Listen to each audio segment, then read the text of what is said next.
Tonight, this is not for a talk about career and profession.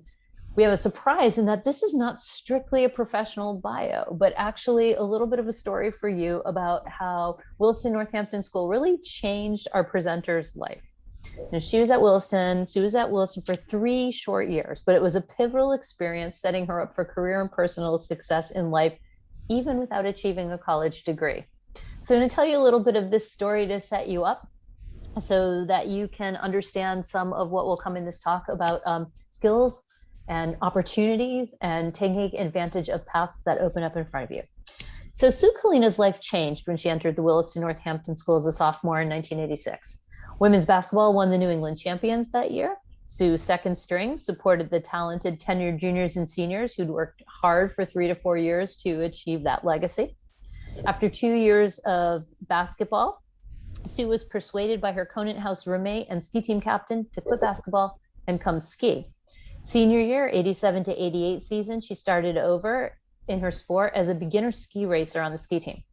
She started the season last in talent among the 18 experienced racers, but worked hard and with a great coach, finished the season racing in position 7 or 8, traveling with varsity, and won the Most Improved award. After Williston, Sue entered her freshman year at Wells College in upstate New York. And that summer following her freshman year, went on to experience life in Nantucket for the summer season. Everyone in her social group already had a job lined up before arriving, which was technically required before you got to Nantucket, but not Sue. It was a last minute decision to go, and she was winging it. So Sue's Williston roommate had grown up on the island, and the family owned several B&Bs. But upon arrival, she found that all the jobs were taken. So after 3 weeks of applying for waitress jobs and server jobs that were in high demand on a semi-professional level, she decided it was time to get creative, or her summer fun on Nantucket was going to end right then in mid-May. So pursuing arts and foreign language studies at Wells College, Sue felt confident to call on all the art galleries. Of course, they would hire an aspiring art student. So she goes to the Yellow Pages circa 1989, alphabetically. She starts calling every gallery. But everyone she phoned already had someone for the season. So she was running out of options, and with only 3 galleries left, she desperately dialed the William Welch Gallery. Bill Welch was a talented watercolor painter with a 2-room gallery located down by the wharf. He answered the phone with a gentle but determined voice. "Hello, William Welch." Somehow, not discouraged at all by the prior no's from galleries A to V, Sue jumps in. "Hi, my name is Sue. I'm an art student from Wells College, graduate of Williston Northampton." But before she could finish, Bill pipes in and says, "Thank you, but we have someone this summer returning in July." With desperation and seconds before he hung up the phone, Sue said, "Mr. Welch, shouldn't you be out painting? Why are you answering your phone? Wouldn't you rather be outside painting?" Completely won over, Bill granted her an interview the next morning, and the rest was history for the summer of '89. Sue earned $400 a week under the table, plus commissions, and got a taste for sales income. So Wilson taught her to be bold, to take chances, to believe in herself. After that, Sue never finished college. She joined the family business in September of '89, selling accounting and medical billing software in sales territory of New England and New York. What she learned in consultative sales from her best mentor, her dad, and in business and accounting and tenacity from her mom, in the end, proved the best education of all. The Colina team was a top revenue producing distributorship nationally for 8 consecutive years. Sue says her dad taught her to fake it till you make it, and her mom taught her to never give up. So now flash forward to 2004. Resigning a dead-end corporate accounting job, Sue packed up and moved to Reno, Tahoe to go skiing.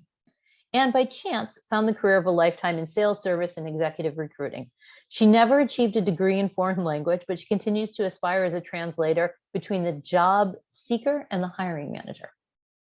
Finally, during the recession in 2009, she was recruited by one of her CEO clients to head up job placement strategies as corporate director of career services for a for-profit education industry startup.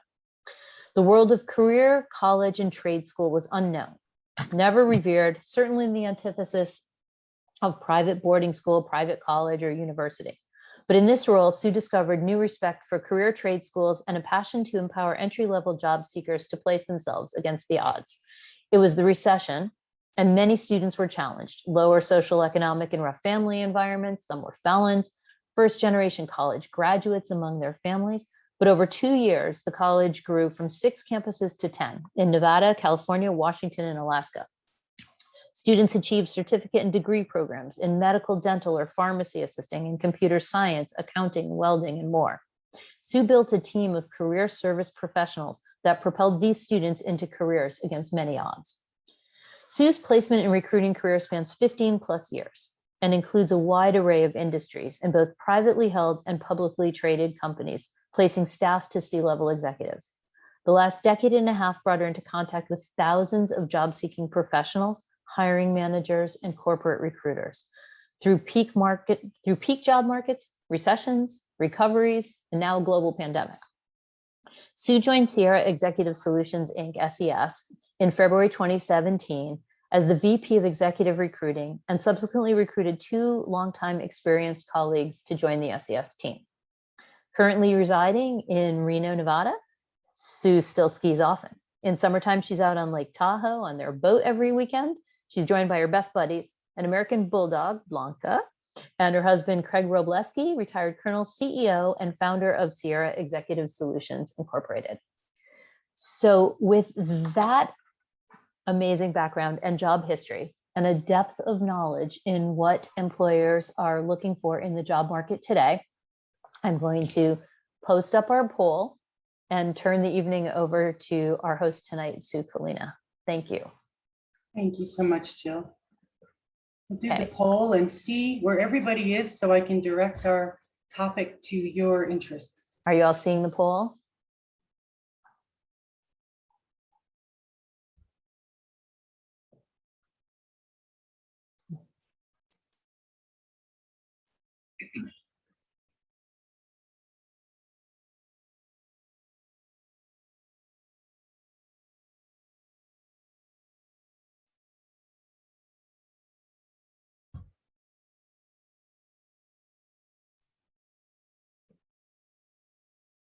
If I do this, does it make it bigger? This is great.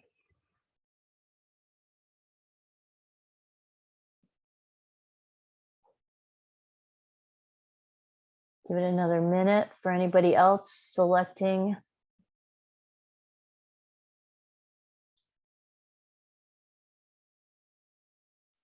Another minute or two here.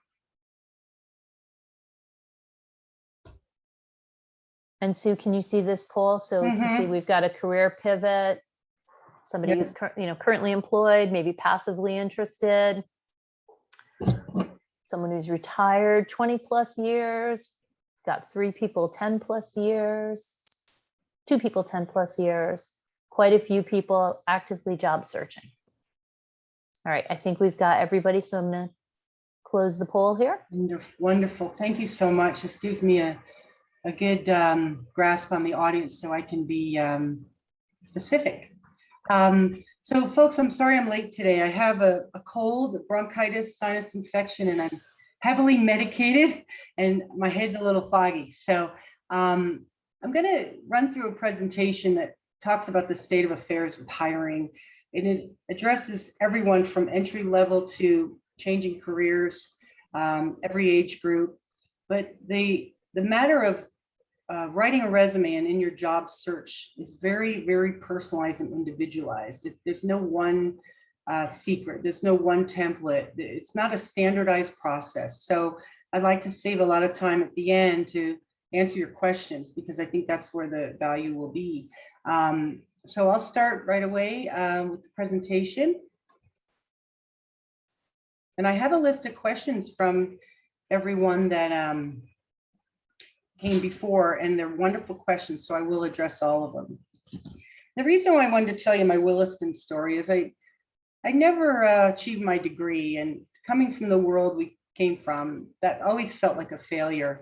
And even to the degree that it ended up being even more so when I went to work for a college system, an education system, and I was surrounded by PhDs and whatnot. So it was quite a journey, but I pushed through. My experience calling the art gallery still applies today.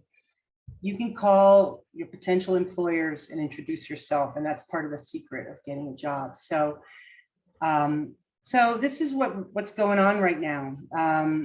A lot of changes in the workplace and the way we connect. We're very digital, we're very virtual, and now we're separated by masks, by workplaces, remote and whatnot. And it's a challenge. Just some disclaimer for the back end of how we come up with this information, just to keep this attached to the program. Our company was founded in 2012 by my husband. It's a group of retired Army leaders who perform homeland security, business strategy, and government contracts. In 2017, I came into the company with my recruiting business and hired 2 partners, and we're all having a great time working for ourselves. So we have about 55 years of experience in recruiting. Our other services as a company, you can find on our website related to governmental emergency management, strategic planning, disasters, fires, floods, all those types of things, unrelated to recruiting.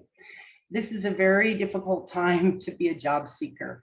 The opportunities are many, but the system is broken, and navigating how to get your resume seen, how to get an interview, how to achieve the interview success is very unique. I have a number of best practices to share with you today.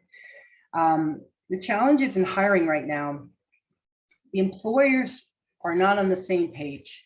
They believe because employment rates are high that there are people on the street waiting to come work for them. The talent shortage is still existing even through COVID.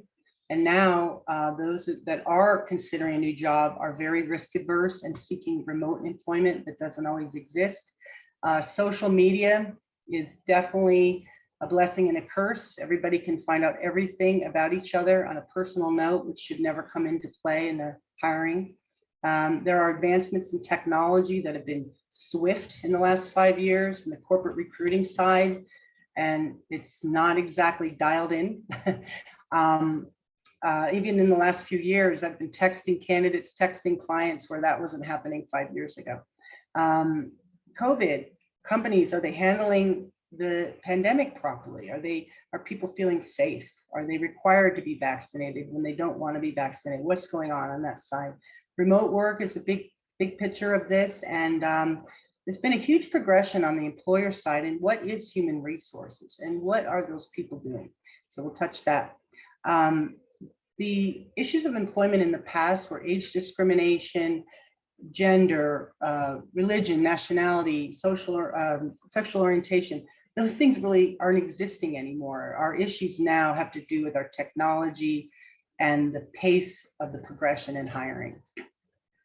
A lot of remote work right now, which makes it hard for finding a job. If you require to work remote, the company you're applying to may not have a plan yet for what that looks like. So this is a very, very uncertain time. The percentage of workers working from home is expected to double this year, according to a survey last fall. Some of the facts around remote work on the positive side, businesses are losing a lot of money in workplace distractions. They're paying for commercial leases and space. The cost to candidates and employees are gas and dry cleaning and time commuting. There are a lot of benefits to remote work. So we're going to see if it sticks around.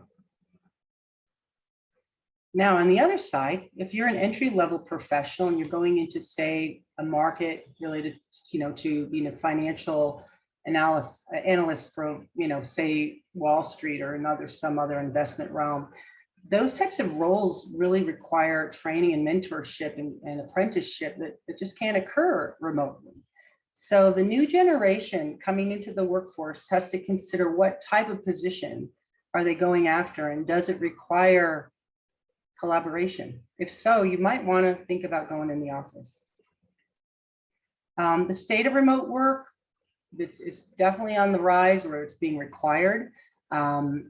It's pretty much effective. I mean, prior slide, so 48% of people are more productive working remote, which is actually a surprise. So these are some of the statistics that we see.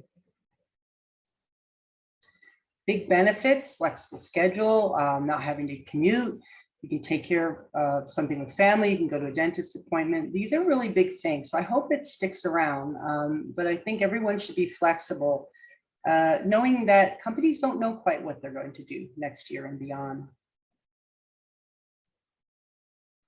Biggest struggle with working at home, it's lonely. You're missing collaboration. We need human interaction. We need to be around people. Zoom doesn't quite do it. So, and then when does it end? I've been working at home for 4 years, and I never stopped working. So it's definitely a new challenge for work-life balance. Another state of affairs is unemployment. When we came through our last recession of 2009, 2010, the recovery period was very slow.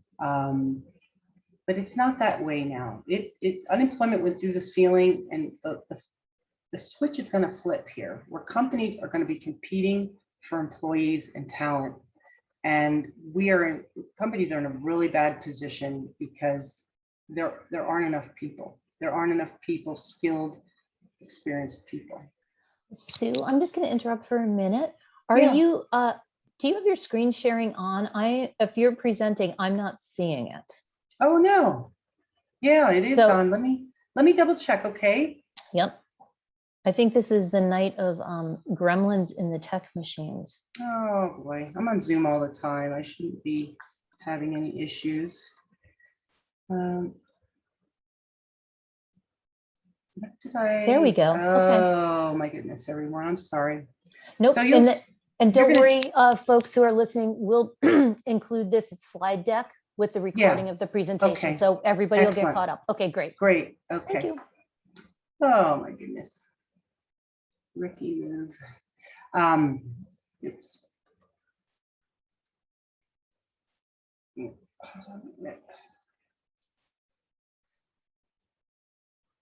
Sorry, kids. Get going.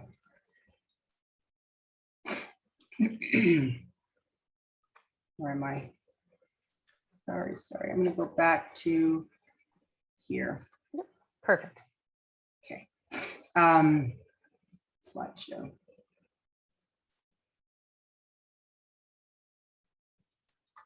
Sorry. Here we go. Okay. Okay. So this is the state of unemployment over the last decade. And these are some of the things that occurred last year. As you all well know, we went up to a really serious unemployment issue. In my work, the entire second quarter, all my job projects canceled immediately. And it was a very scary time. What we're seeing now is that the high unemployment rates, at least in our Western region, are reflective of hourly shift type team members, that it could be bartenders, hospitality, valet, housekeeping, hourly workers in distribution centers and production, not reflective of degreed professionals. So it's still just as competitive as it was, but there is a misconception of employers that it's not. So all of you job seeking have an advantage once you learn how to navigate this process. According to the statistics, the job opportunities are on the rise significantly. First quarter, we tripled our projects in my firm, and we've been off the hook busy. Companies are coming to us saying they're not getting qualified applicants, but they're not screening people properly, and we're not writing resumes and cover letters that are directed toward the position. There's a huge disconnect. So you have an advantage. Job growth is on the rise and will not probably stop for the next 5 years. Employer focus is changing. Overall, they're looking to create better branding, better onboarding processes, better talent acquisition systems. So when you apply online, the system is smooth, and they know they need to sell you on their company. But there are so many different ways, so many different technologies, and many companies that aren't even in that technology space yet. So as you're applying for positions, it's a it's a complete mess with a variety of different systems and processes you're going to encounter. And for many people, your resume goes into a black hole. Companies are really focused on something different than we're focused on as job seekers. In the long run, I think this is going to help employers to attract and retain talent. But this type of branding, talent acquisition model is very new, only in the last 5 years. It's very new. So we're kind of the pilot program, I guess we could say. Again, unemployment, we're going to be down to 4% nationally by the end of the year. This is the prediction, and the trends are there. So good news for all of you looking for work. The millennials graduated in the recession. They grew up in an economic boom, but they graduated in the recession. And that poor group of professionals had a horrible time the last 10 years finding work. Generation Z, new graduates coming in now, grew up in a recession, but are coming into an economy that's a boom. So it's a very tricky generational trend to talk about. These are some of the issues of today. Technology has changed on the company side, okay? Resumes are not standardized, and so keyword searches and assumptions and the artificial intelligence being brought in by data scientists and some of these systems are mismatched with the resumes. So the companies hiring aren't finding the people that they want to find, and then yet right in front of them are qualified people. So the reality is corporate recruiting is a relatively new field.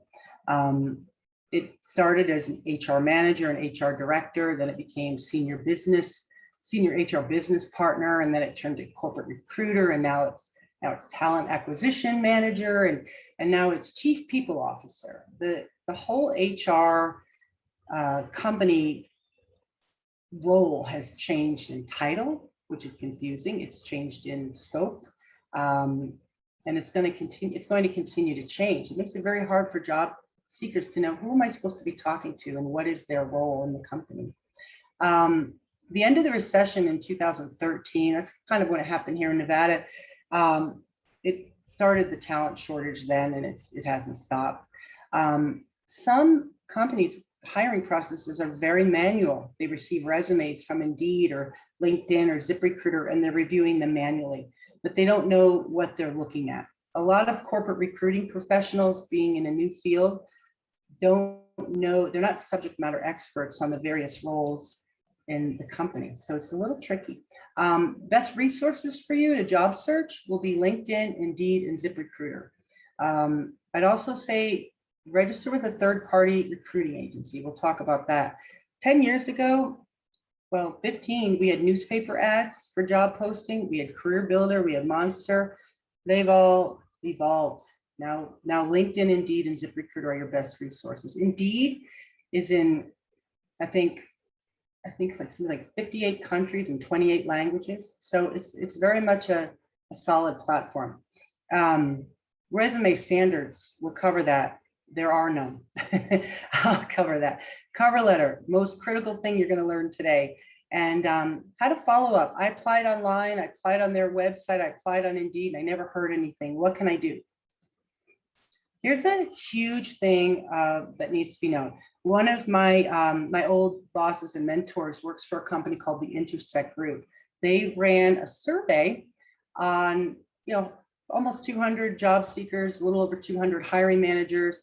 It's unscientific, right? And it's a small poll, but the 4 choices. What do you look at when you are looking for a job? What do you think your value is when you're a candidate searching for a job? And what do you think is the most important thing you look for when you hire? Okay, work experience, culture fit, personality fit, a specific technical skill set. So maybe engineering, accounting, or particular software, particular industry, or your education, college degree, advanced degree, certificates, that type of thing. These are the 4 categories. Experience still wins. So all of you later in your career that want to make a pivotal change, your experience still is winning over entry-level folks in many cases. So here's the outcome. The least important thing to job seekers and employers in considering employment. Unbelievable, but a college degree. Now, there are exceptions to this. When you're an entry-level graduate, this will set you forward. But as you go through your career and gain experience, it becomes less important unless it's in a specified technical realm, data science or medical field. Those types of things are very critical. But as far as a general liberal arts degree, it becomes less important as you gain experience. And everybody agrees that. Employers believe that, job seekers believe that, okay? What's equally important? A skill set. Have you worked in manufacturing? Have you worked in nonprofit? Have you worked with ERP systems? How strong are you in Excel? How strong are you in accounting? These types of things are equally important. Okay, that's good. The problem is culture fit. 46% of the hiring employers thought culture fit was most important, and 40% of job seekers thought their work history was most important. So this is bad. This is the problem that you have to navigate. How can a company see culture fit on your resume?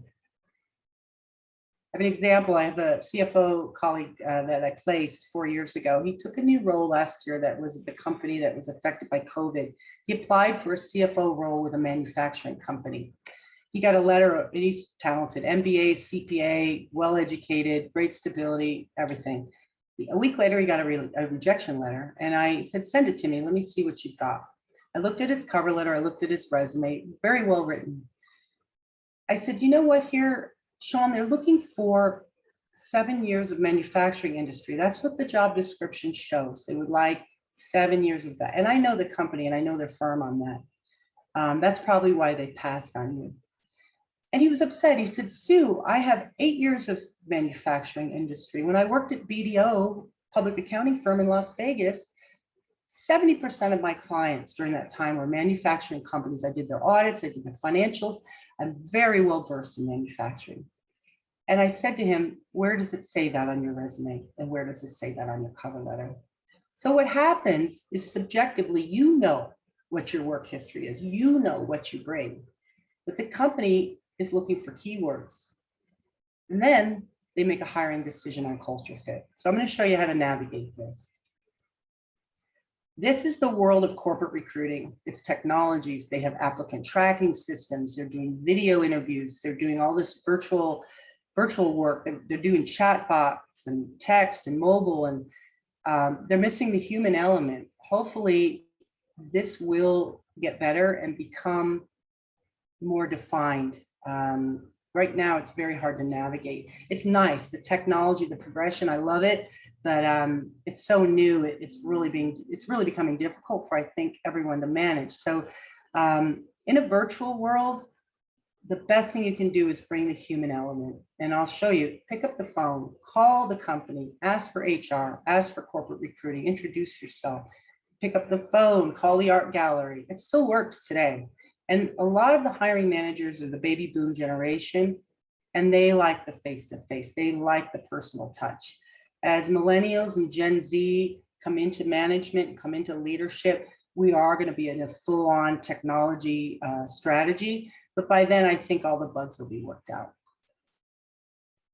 Be honest on your resume. If you have a gap of time where you took a sabbatical, you had a family member who wasn't well, and you had full-time care of that family member, put it on your resume. It's life experience. If you've been a stay-at-home mom and you want to get back into the workforce, you were the COO of your household. You were scheduling, you were handling so many different projects. Try to create work history out of no employment. Example is, how do new graduates coming out of college get jobs? They don't have experience because their coursework is experience, their thesis is experience, their projects were experience. List some of your coursework, list some of your projects on your resume, and I'll show you an example of this at the end of a before and after client of mine that found her way revamping her resume and cover letter. New graduate, and this is kind of funny. This one, not really funny, but something. When I interview candidates, and for the last 15 years when we screen job seekers, I find that 75% of the critical information that we obtain through our conversation is not on their resume. Their accomplishments, the quantifiable information, it's in their head, but it's not on their resume. So those are some of the critical things to consider. What are your accomplishments? If you were in accounting and you were performing accounts payable, how many entities, how many states, how many check runs, how many invoices, how many customers, what are some of the quantifiable things that you can share? It gives the audience a point of reference, and the scope of your work then becomes validated through the detail you provide. What happens when you apply for a bunch of positions and you don't hear from anyone? You get frustrated, you start becoming insecure, you lose confidence, and the whole thing unravels on you. So I'll show you how to get around that. Confidence and enthusiasm are the culture fit traits that get people the job. I have watched in 15 years, more people not as qualified as others get the offer when they have the fit with the hiring team. So I am qualified. Why am I not getting an interview? Refresh your job search strategy. These are some of the services that I offer, and I extend to everyone on this LinkedIn, on this Zoom call, 20-minute free consultation with me over the next month to 6 weeks. Rewrite your resume. Do not go to a resume service that's going to give you a template or rewrite your resume without speaking to you, interviewing you, finding out your strengths, your weakness, and the direction you want to go in your career. The formats of resumes can change. It could be 3 pages, can be 2 pages, can be 1 page. It's more about the content and how you reflect quantifiably your information, your history. Maybe you had a professional photography business for 6 years, but now you're pursuing you've finished your nursing degree and you're pursuing your nursing field. You want to minimize the photography work. As proud as you are of it, it's unrelated and distracting to the strengths of your experience.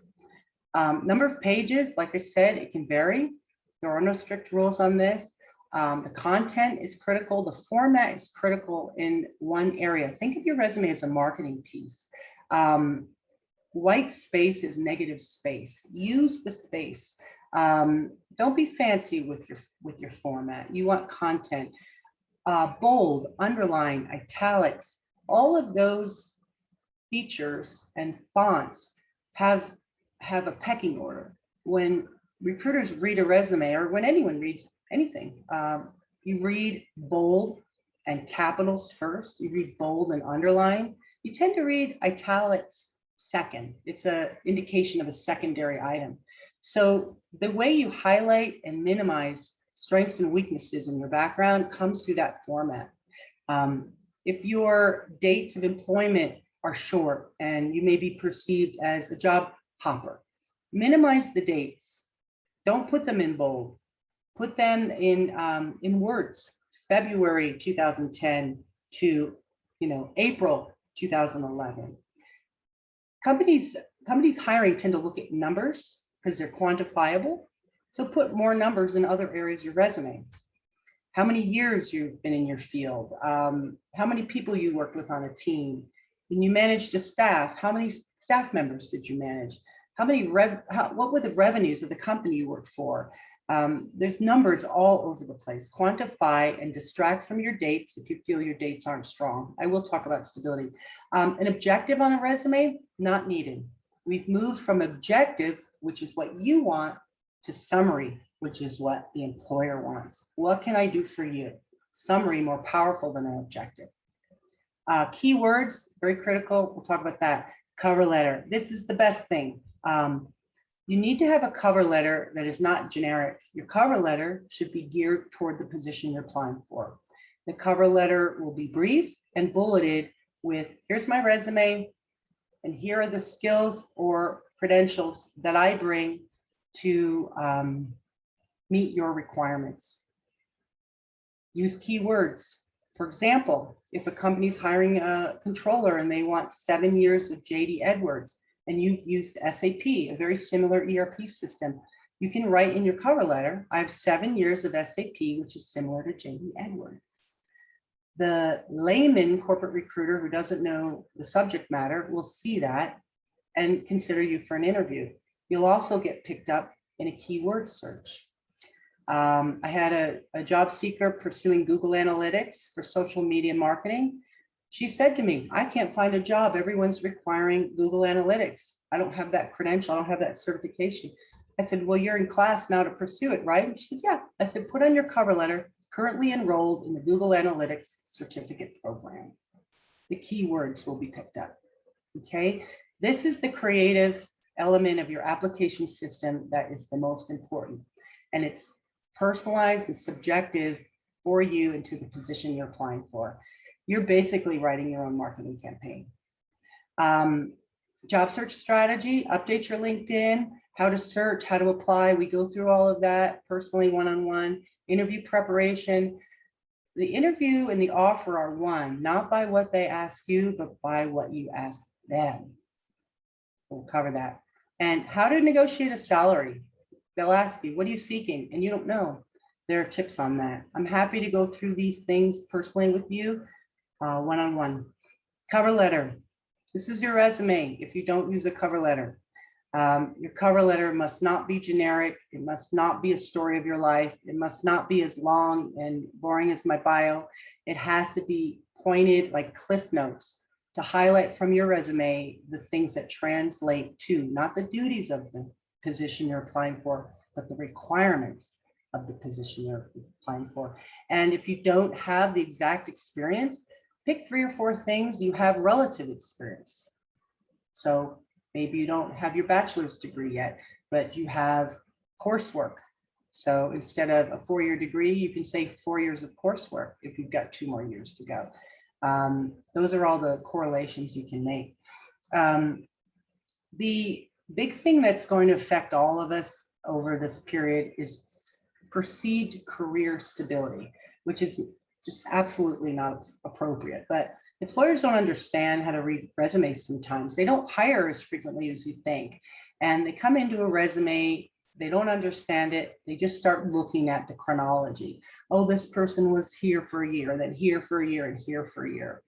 And little do they know, they were brought to those 3 companies by the same manager and mentor, and they were a high performer. So it doesn't always tell the story. The resume dates don't tell the story. There are ways to get around this.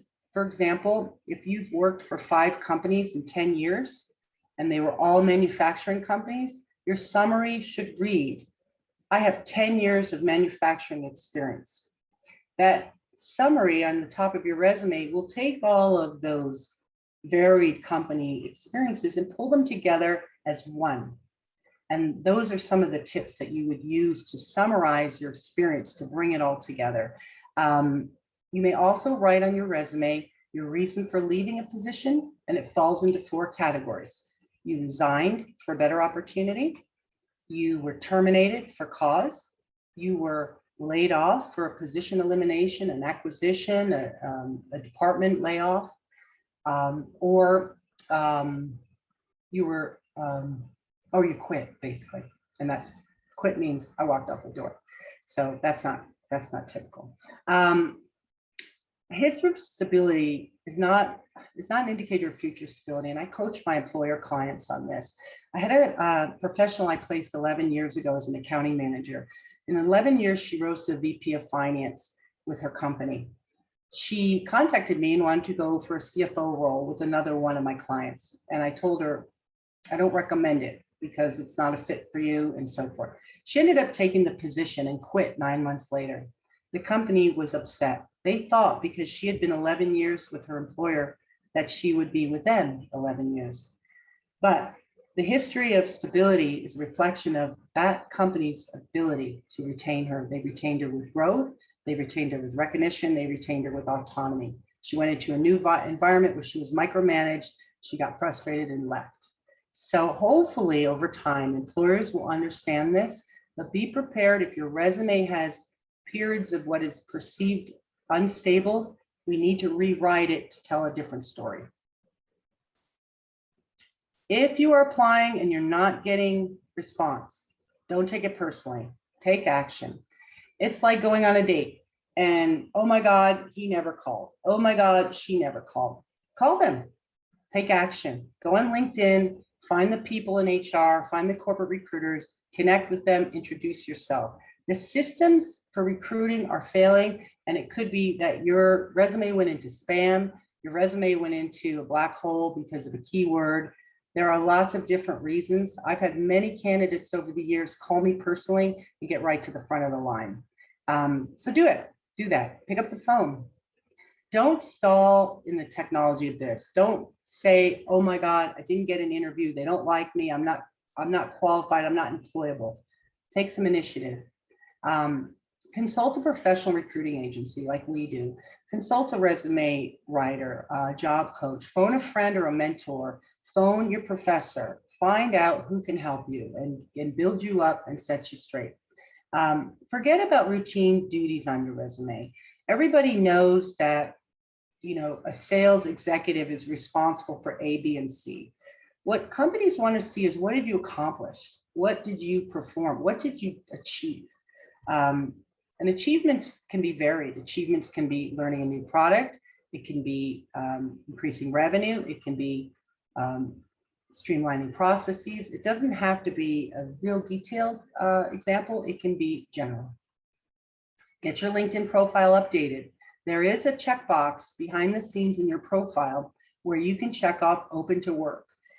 There's two ways to go about it. One where it actually shows up on your profile. If you are job seeking confidentially, do not do that. And there's the other feature that shows up behind the scenes that recruiters like me search on to find the people that are privately open to having a phone call about their next step. Also put a header in your LinkedIn, a summary of what you do, not just your title, a summary of what you do. Okay, and get a nice picture. You can, if you got an iPhone 12, you can do a nice portrait of yourself. It doesn't have to be professional. I mean, it doesn't have to be expensive. One of the problems some of my friends on the corporate recruiting side tell me is their application systems require you to enter your whole job history in addition to uploading your resume. If it takes more than 30 minutes, you probably won't complete that. Employers are trying very hard to streamline those processes. For now, fill out all the information, attach your resume, and fall in line with the process, and pretty soon it will get better. Employer hiring trends. A lot of this is something we could talk about for those that are in the interview process and having difficulty. For now, I'm going to skip over it and move on to how do you fix your resume and your cover letter. There are three categories of employer: the very progressive, technological, large Fortune 500 type companies. They have advanced talent acquisition tools, screening systems, keywords. They have an advanced group of internal corporate recruiters. Those types of companies, you need to have your resumes buttoned up with keywords and education and credentials and pedigree. All those things are going to serve you very well. Some of the employers are posting positions out to their website, and they don't have proper tracking mechanisms internally, and they're still dealing with things manually. So have some patience and understanding for those on the other side of this process that they're struggling too. And some of these folks and companies are entirely manual. Here's how you will know the difference. If the company has corporate recruiting or talent acquisition folks by those titles, or they call them people officers, those teams are very progressive. If they are going by HR manager, HR director, human resources, those types of titles, those companies are likely behind the times. And then you'll know what to expect and how to approach things further. Culture, as we mentioned, is the big thing. It's very hard to convey what your culture is on your resume. So that's going to happen in an interview. If we play the proper strategy with our documents, the resume gets you the interview and the interview gets you the job. So keep that in mind. This is a step-by-step process. Culture comes later. And so that's something you can only display in person. There are soft skills you can indicate on your resume that you're team oriented or you're efficient or you're working hard or you're detail oriented. Those terms are becoming kind of outdated and obsolete. Instead, show me how you're team oriented. Show me how you're detail oriented. Many times over the years, I've reviewed a resume that said detail oriented with typos all over it. But I've still called those candidates. Mistakes happen. But employers don't. They don't have time. They're finding any reason to pass your resume and dial it down to the top 10 people out of 100. If there are any questions about your paperwork and they can't understand it, they pass. It goes right to the side. Here's some issues that we should talk about. Baby boomers, Gen X, millennials, and Gen Z. We are the workforce. The baby boomers are gradually falling out. They were a 20-year generation, and they're old school. They like to meet in person. They're not as technologically advanced. Interviewing with that group of people will be different. These people are in their late 50s and 60s, and they're wonderful mentors. They come from a generation of FaceTime, being on time, showing up, working long hours, workaholic. Difficult for the new generations to work sometimes in those environments, because the younger you are, the more you're about efficiency and getting it done and not spending your whole life at the office. So let's talk about the generations. This affects you in your job search as a candidate, and also, excuse me, and also when you're interviewing with someone. By 2025, millennials will have taken over the workforce predominantly. I love this generation. They are upwards now of 38 and into the upper 20s. This wonderful group of professionals have been badly judged, mistreated, and they're coming into their own now. They grew up in a very prosperous time, had technology, middle class. Excuse me, one second.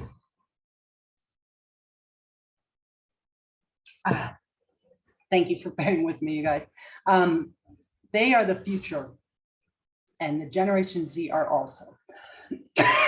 Please be open-minded about the new generations and what they bring. Each group has had a different economic decade that has been changing like lightning speed. I don't know if some of this appeals to you, but the youngest generation coming from college now are really technically savvy. Hire these people, get them on their team, and let them teach you. Generation Z, be open to learning from your mentors. The experience and the history of what they know can be very valuable to the advancement of your career. Millennials coming into their own, probably in some cases 7 to 10 years behind in their failure to launch. They should be now in their 30s coming into management and leadership roles, and many are just coming into the senior role of their profession, but they will catch up quickly. They are also very technically savvy, and they are not entitled. They are not, they were afraid. Their parents were losing their houses. Their parents were losing their jobs just as they were coming into the workforce. There were no jobs. And so they waited tables. They worked part-time jobs. They worked several jobs, and they have more experience than you think. They just need an opportunity. Generation X, that's my group. We're kind of an anomaly. No one talks about us. We're in our 40s, early 50s, and we just want to do our own thing. You know, we were the kids after school that did our own thing. We're very independent. And the baby boomers, they are traditional, and they have a lot to teach us. And what they want is more money. What Gen X wants is more flexibility. And everyone below that wants technology and advancement. Some of these things to know, you can study on your own. As you interview, this is your audience. Understand, you won't know the age of people, but you can kind of tell from their career history on LinkedIn. This is the group of people out there that we're working with. The maturists are retired, and the baby boomers are a very large generation of about 20 years. About half of them are still in the active workforce. Know who you're working with and understand how they communicate. If you've interviewed with a baby boomer, send a thank you note written in the mail or pick up the phone. If you're working with a Gen Xer, send an email thank you note. If you're working with Gen Y, send a text. And Gen Z, and it goes on. Start upgrading for the audience that you're working in when you're in your job search. And it goes both ways for hiring managers as well. Understand who you're talking to. Some jokes about generations are just how they always pick on millennials, and the Gen Xers, we whined about the boomers, we wore plaid, and then we whined about the millennials. I think that's funny. So we're almost there. The future depends on what you do today, and you have to be creative.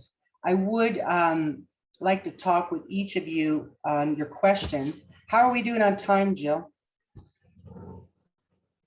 Sorry, had to unmute there. Oh. I think if you're at a good point here, we could jump into a little Q&A section if that feels right to you. Oh, yes, please. And I could answer individual questions and show you guys a couple before and after samples of what we're speaking about with what to do with your documents. So yes, who would like to ask questions? Well, let's pull for a moment, pull down your screen share and come together again as a group. And for those of you who are viewing that, if you want to go ahead and maybe take yourselves back to gallery view so you can see everyone who's here, as we defaulted to speaker view. And so we've got our chat open. So if you do have a specific question, you can go ahead and just type a little message into the chat that you have a question if there's something that wasn't covered.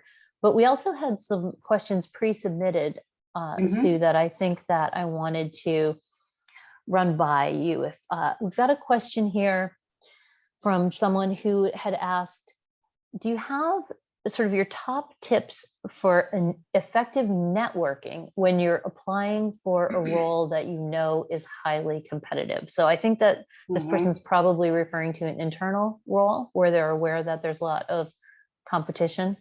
Yes, is this an internal promotion or a new company?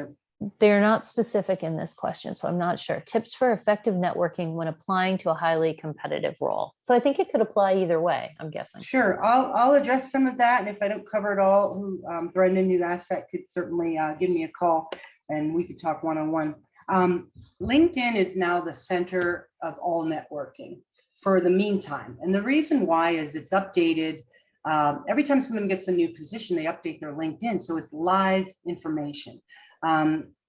Other job searching sites like ZipRecruiter and Indeed, candidates have to physically put their updated information out there. So that's not your best source of networking. If you are going into a highly competitive role, you want to use LinkedIn to search the company and search the people in the company. LinkedIn will show you all the employees who have tagged for that employer.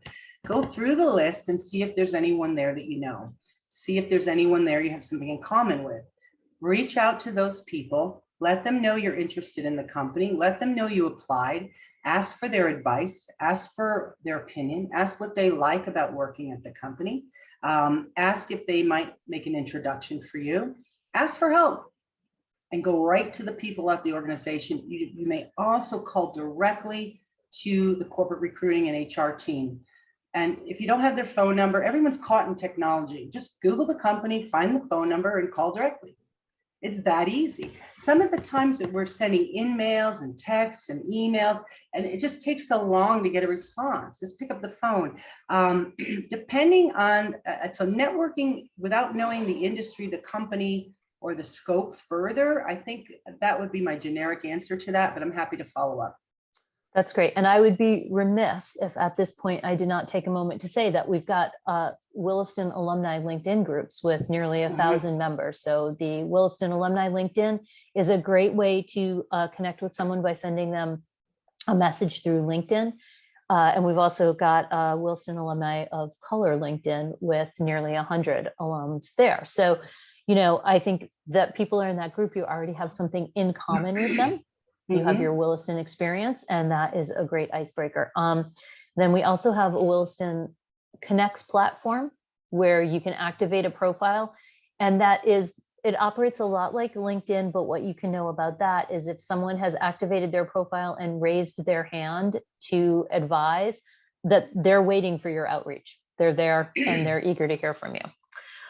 Sarah, you had a question that you submitted in advance. I don't know if you want to unmute and ask your question in person.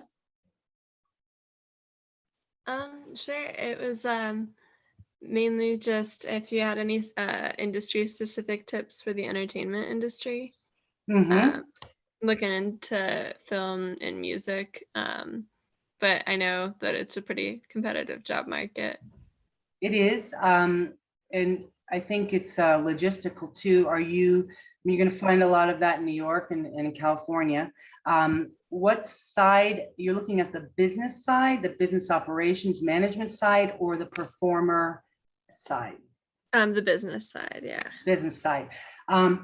First thing I would do for all of you looking for a job is go to LinkedIn and search the type of titles that would fall into the category of what you're looking for in the target areas of the country. So Los Angeles, type business operations manager, Los Angeles. You can also search industries and narrow that down. You can also Google who are the companies. You want to kind of find out the way you go about it is you find out what jobs are out there first. An example, a young lady I helped who was a new graduate, she's an astrophysics major. Astrophysicist is what she had on her resume. Entry-level astrophysicist. There's no such thing as an entry-level astrophysicist. So what we did is we sat down. She couldn't find a job for a year. Wonderful, intelligent, educated individual. We sat down and we decided, what does she bring for talent and skills that translate to the path in her industry? Well, she was excellent at math. She was excellent at Excel. She was excellent at research. We revamped her resume to be a research analyst. And we applied for multiple positions of research analysts in the industries related to astrophysics. She went into a biomedical company, got a great job, and got promoted, and the rest is history after an entire year of nothing. So if you can find your experience on the resume that relates to the business side and the music side, and then source the types of positions that are out there, that's the way you start, and you start applying. But you'll need the proper cover letter and the proper resume. And I'd be glad to spend 20 minutes with you to look at the documents that you have and give you some quick tips that'll set you on the way. Thank you very much. Sure. Cindy, I think you had pre-submitted a question as well, if you wanted to come off mute and ask your question. Yeah, and I forgot what my question was. I have it. This happens all the time. Cindy, are you the one interested in career transition from corporate world to white collar? Yeah, or more just contract. So maybe it was white collar contract work. Oh, okay, I understand now. Banking, yeah, for several years, and somehow got segued into project management in the technology arena, which isn't really, my dream job. And I've got a couple of masters and over 20 years of experience. And so trying to figure out, what are the options for me? I was just laid off of my job. So, thinking about doing sort of like a soft retirement and looking for maybe white collar gig work that I could do that's part-time, whether it's I'm working 6 months out of the year or just maybe all year round, but 20, 30 hours a week. You are in high demand. A lot of different things. You are in high demand, but part-time positions and project positions are not usually found on the web. They're usually through third-party recruiting agencies such as ours. We don't do contract placement, we do direct hire, but what area of the country are you in? I'm in Chicago, but I'm wanting to be able to bounce between Chicago and the New York, Connecticut vicinity. Okay. And what did you say, banking? Yeah, banking has been primarily, or business consulting in the financial services arena. Financial services, and okay. I would contact a company called Ronstadt Professionals. They're global. I used to work for them. They have numerous divisions and offices all around the country. And they can segue and streamline for you between geographical locations. And the need for contract employees right now is unbelievably high because everyone's gainfully employed. There aren't people who really want project work. I would start with agencies. And they are finance group. Okay, great. So Thanks. I know. Forgive me. Do you want to can you type the name of that firm into the comments? Just because I heard it one way, but I'm not sure. Yeah, I'll put it in the chat. Thank you. Okay, Sure thanks. thing. Yeah, and I've heard of them, so thanks. I didn't even think of that. Excuse me. And the other one is contact the Intersect group in Atlanta, Georgia. Okay. And I'm going to put a name here.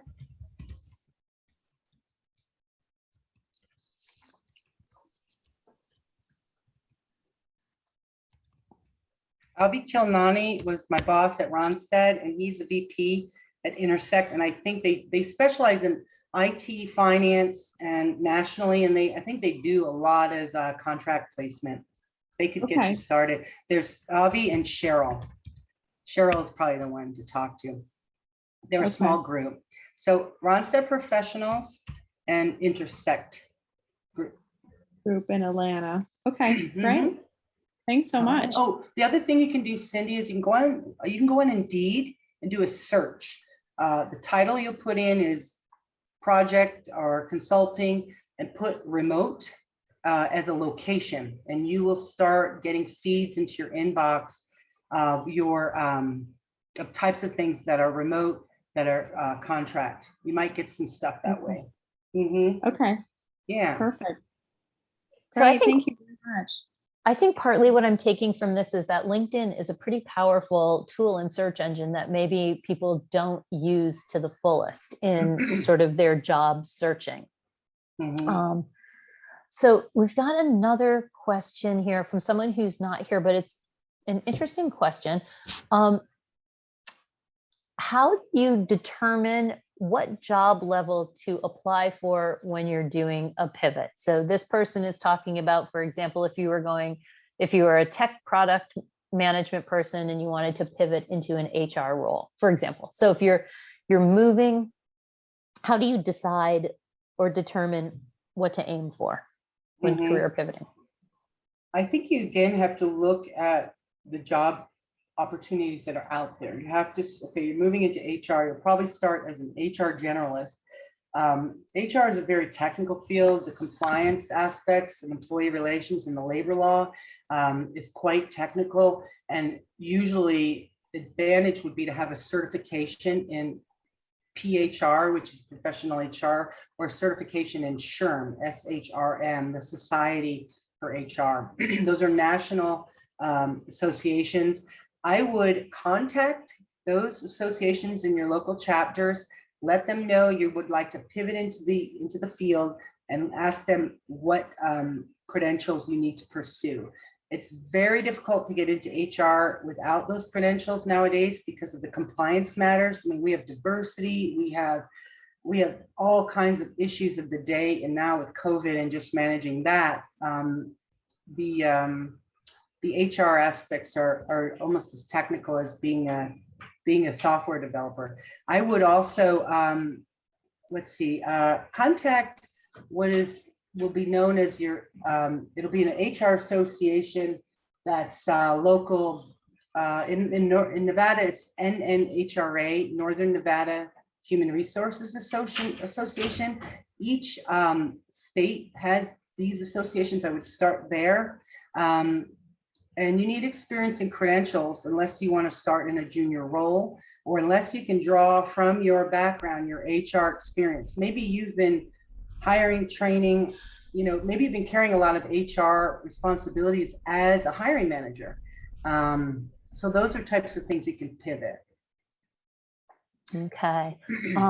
Let's see if we have any others, and I'm trying to be conscious of your fading voice. Oh, don't worry. And the Don't interest worry. and the interest of the folks who are on this call. I'm not seeing anything in the chat, so I don't know if anybody who's here has any sort of specific questions about their current situation or something that they're considering that they want a chance to ask.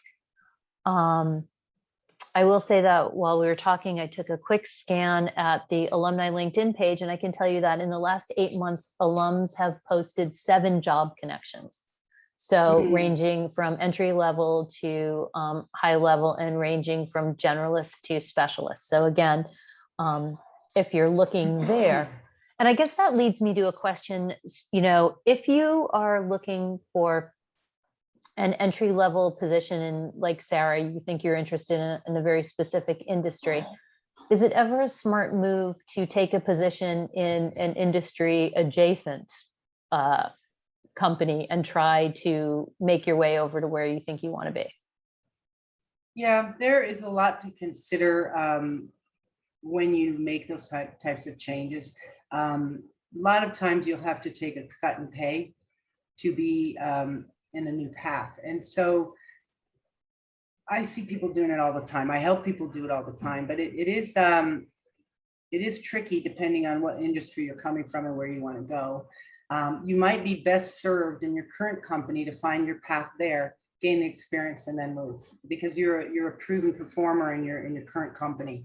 I think that companies are now looking to promote and hire internally more than ever, because the talent pool is so slim. You're already a known performer. A lot of times they'll assist you in moving into a new role. I do agree with contacting Williston alums or your college alums and looking on these Connect sites or Googling those types of folks and finding people in those fields you want to pivot to that you have some connection to. There is a psychology of mentorship when you ask someone for help and they give you help. And now they're in your corner and they're vested in you achieving what they've bought in to provide you with. So seek mentors and advice in your field, whether it's within your company or through your education network. The educations we've received from Williston and private education and graduate schools and undergrad is like the most invaluable thing, other than the education you received, are the people you met. And those people, whether they're your professors, your peers, alums from prior decades, it's just such an important thing. Well, I think on that very good note, if there are no other questions, look at chat, giving everyone a minute. I actually have just one more question. Sure. I guess it's like less of a question and more of a discussion point. So I've completed 2 years of like business administration coursework, undergraduate coursework at Babson College. And I've taken about 2 gap years. So I have like 2 years of work experience, at various ski resorts, in fact. And so it's pretty seasonal and doesn't really show maybe the best like track record for, staying at one company, but that has to do with kind of the seasonal climate in those areas. What kind of advice would you give to somebody like assessing the value of finishing up a degree at this point? Because I think a degree would be valuable to get where I need to be, and it would make that process maybe a bit easier. But in an industry like the entertainment industry, compared to 2 years of experience, where would you think that would stand?